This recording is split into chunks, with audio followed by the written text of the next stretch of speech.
Good afternoon. This is TTT Live and TTT Live Online on Facebook. I'm Dike with a COVID-19 review. 69 nationals repatriated from Suriname and quarantined at the University of the West Indies Dike campus are set to be released today. Confirmation came this morning from Health Minister Terence Deyalsingh during the Health Ministry's COVID-19 virtual press conference. The group's return followed that of 33 people brought home from Barbados after this country closed its borders on March 23.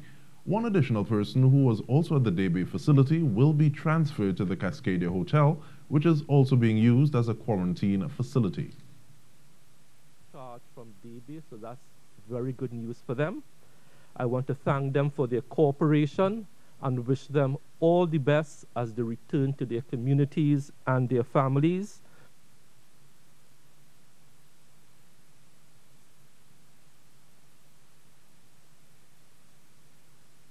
Says regular sessions of all licensing. The one person we are not going to leave in Dike because the facility is simply too big to house one person, and we want to clean out the facility. And Nurse Gomez could tell you about cleaning and so on. That one person will serve out the rest of their quarantine period in Cascadia. So Cascadia will now have 3 unique individuals. The 12 nurses that came from Cuba, they would have served out their quarantine period. So Cascadia from later on today, maybe tomorrow, that population will go up slightly from 2 to 3. The judiciary says regular sessions of all licensing committees for the purposes of issuing or renewing licenses have been adjourned for a further month. Licenses affected by this adjournment apply to those who sell alcohol, to those owning hotels, moneylenders, pawnbrokers, and owners of members' clubs. In light of this, the judiciary says that the validity of existing licenses has been extended to June 15, 2020. The judiciary also says it will issue guidelines to the public on or before June 1, explaining the manner in which licensing sessions will resume. At that time, there will also be information about the manner in which applications and other licensing business will be undertaken at all licensing districts. Now, I am not sure if COVID couture is a hashtag as yet, but one topic of conversation has been states of dress for working remotely, etc. So I think it is safe to say that even with stay-at-home measures taking place, fashion and styling remains a relevant topic. And now with that in mind, we get to speak with RisAnne Martin of Brown Cotton Caribbean. Now, RisAnne is a wearable art and costume designer, published stylist, and a youth mentor. Her fashion brand, Brown Cotton Caribbean, has been making waves in the regional fashion industry, specifically for her work in visual direction and in the entertainment and advertising industry. So with that in mind, and you just saw images of Marshall as well as Nadia Batson, there are other people that she works with. But we say good afternoon, RisAnne, and how are you doing? Hello, I'm good. Great. Wondering how the pandemic has been affecting your work up the Caribbean chain of islands, because some people would have breathed a sigh of relief saying, yes, we got carnival here in Trinidad and Tobago. But how has that affected the work that you do further up the Caribbean chain? Well, carnival is pretty much cancelled in most of the islands that I was preparing to do costumes and stuff for.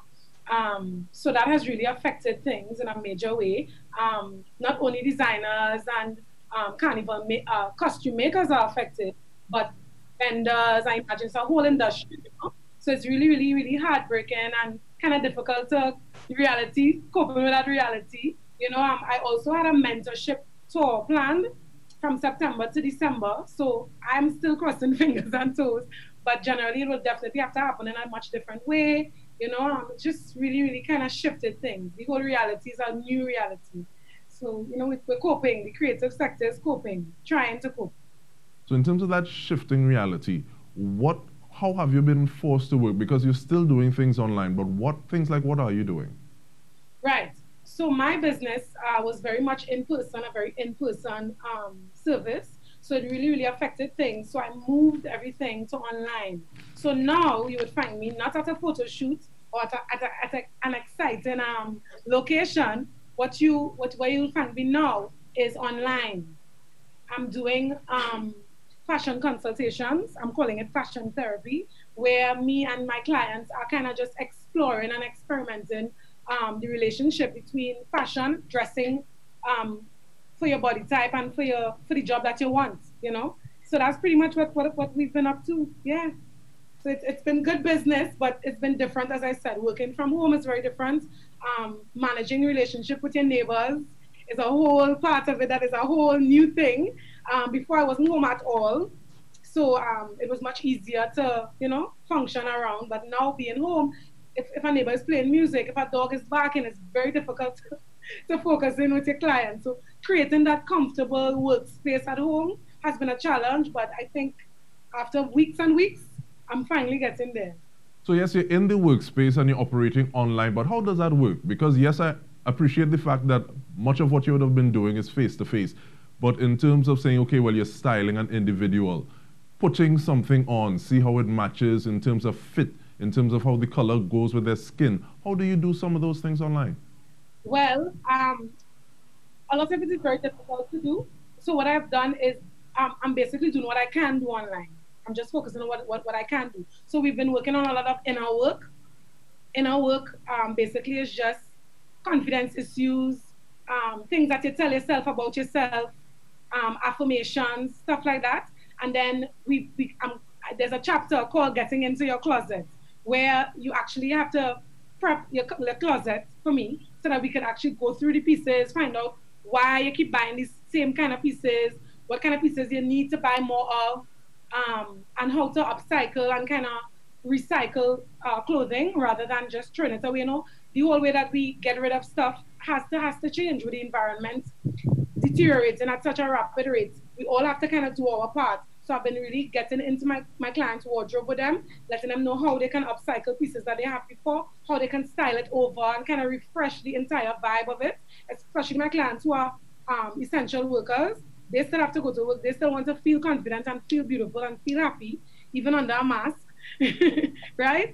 So we've been really working on work in the closet generally. So that's the kind of things we've been channeling our services toward, because it's been difficult for us to do our other kinds of service. You know, hopefully, as these phases are unleashed upon us, we can kind of get back into working in a much safer way with social distancing.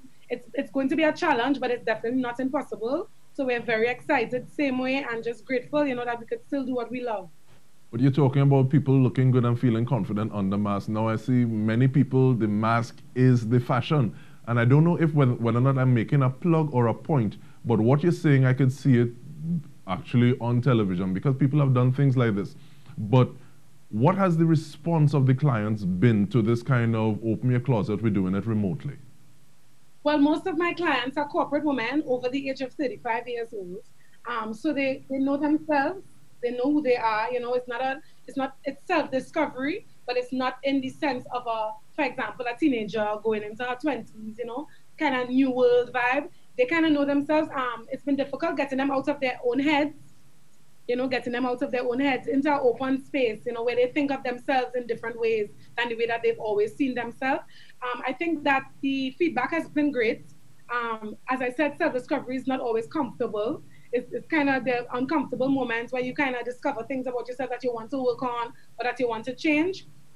My main goal is to assist you in getting your clothing to reflect that success that you feel on the inside, that fabulous way that you feel on the inside, getting your clothing to kind of support that. It truly does improve your work environment. You know, you're going to get that promotion because you're dressing for it and you're feeling it. It's a holistic kind of approach, you know. So good feedback so far, good feedback so far. No, but I really miss in person. I miss in person a lot. I miss feeling the energy and the vibe, you know, the human energy and the vibe. That is definitely something that I miss. Understandable. Now, you spoke about self-discovery more than once. Has this period allowed for anything for you to discover about yourself? Has this revealed anything to you about you? Well, as a creative, I work a lot, and a lot of my feelings and issues that I might have in my personal life, I don't deal with head on because I'm always working. So now this quiet time has caused for a lot of reflection, a lot of me facing myself, you know, because I don't have the work to be busy on. I kind of have an opportunity to self-discover myself and to see where I'm at manage my relationships, my personal relationships, ensure that, you know, that I'm on point there.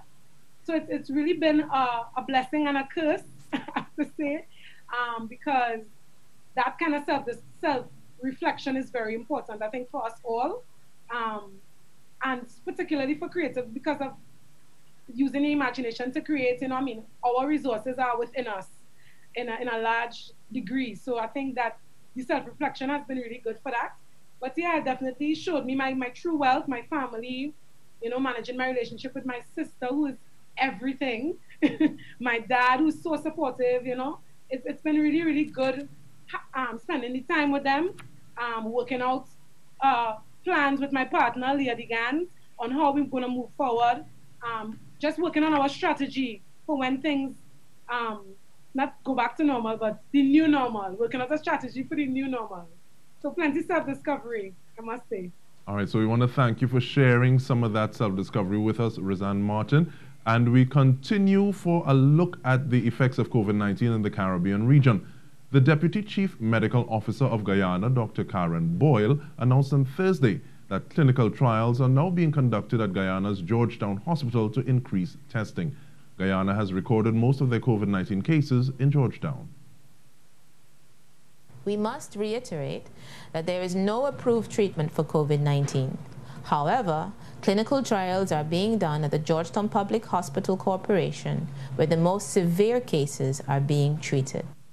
Prime Minister of Barbados, Mia Mottley, has announced that there will be an ease of restrictions. In a media briefing on Thursday, she said the country would move to phase 3 of its reopening from Monday. Prime Minister Mottley said the new stage will see the reopening of several businesses, restrictions lifted on some sporting activities, and extra hours for beachgoers. She added that Barbados' 8 p.m. to 5 a.m. curfew will remain in effect.